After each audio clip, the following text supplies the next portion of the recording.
Hello and good morning, listeners. Welcome back to Almus Market Mornings with Shikhar Garg. Well, you have all heard the peak inflation narratives and the potential setting of the terminal rates in the past few weeks. But today was another test for this narrative as New Zealand, Australia, and Singapore all had their inflation numbers released.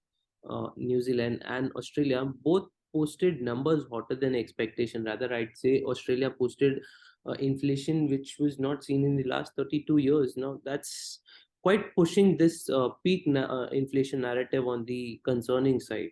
And if we have to talk about the same for the majors, the ECB did continue to mention that they are going to go ahead with a 50 basis hike and probably continue to see what sort of inflation continues for them. And it's still the strength in euro against the dollar which is surprising markets along with the surprising data. So there's a good divergence which is being observed in the surprise against the expected data for US versus the euro, and this is getting interesting. So JK, I'd like to know, what do you think, how long would this divergence play, how long would we see the major strengthening against the dollar? Good morning. Yes, currently, I think the picture on the economy in Europe is definitely looking better. And yesterday's PMI survey, preliminary survey by S&P Global was actually confirming that the manufacturing sector in Europe actually came back to expansionary zones. And the overall composite PMI was also better than expected and better than previous month. And I think Eurozone stood out in terms of the data yesterday because Japan, Australia, and UK, they all posted somewhat declining survey numbers. US, of course, gave a better number than expected, but it is still in the contraction territory. So Eurozone definitely is leading the pack as far as the global recovery is concerned, or at least signs of recovery is concerned. But as you said, inflation still remains a worry. Even in Eurozone, the absolute inflation is still high. That is why the ECB members continue to talk hawkish about the rate hike in the coming months. February is given as far as 0.5 hike is concerned, but March may be up for a debate. But surprisingly, one of the ECB members, Mr. Panetta, actually said that the ECB should not pre-commit to any policy moves ahead of the data and the ECB meeting itself. So that probably led to some amount of profit taking in the euro, but overall the undertone for the euro definitely looks much better than other currencies. And the other than euro, the one which has actually made a big stride in the new year has been Australian dollar, which has gained nearly 5.5% since the beginning of January. And today's inflation number obviously pushed it up towards 0.71, the year's low being near 0.66. And the inflation number obviously puts another rate hike on Australian policy on the radar. And today we will have another Canadian central bank hiking rate as well. The expectation is for a 0.25% hike to 4.5%. But probably in Canada, looking at the economic performance, there can be reconsideration whether they should hike further in the coming months. But that's still a long way because we will have a lot more evidence about the inflation number.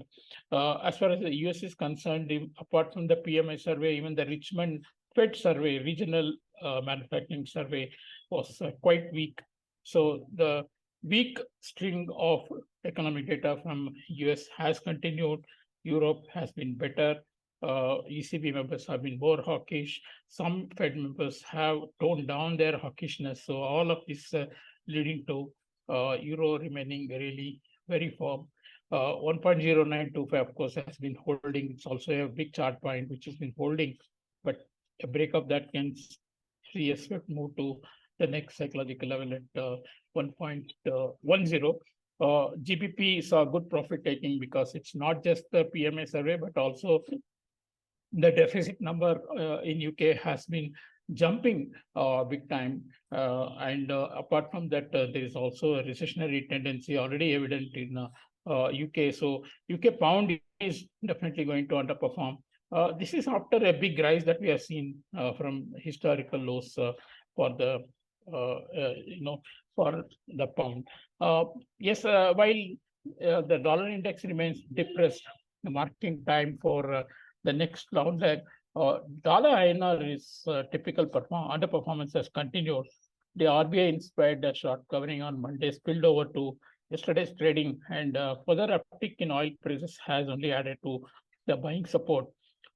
Today we have the start of a large IPO, and the actual flows may hit the market, though it is not inconceivable that much of it would have been hedged in offshore markets, and hence the impact on the spot would be limited unless the state-run banks decide to take a break. Outlook for rupee continues to be weaker by us due to well-known external macros in the central bank keen to rebuild the reserves. Expect 80.5 to 82.5 to hold the range for the next 1 month, notwithstanding the events that are lined up.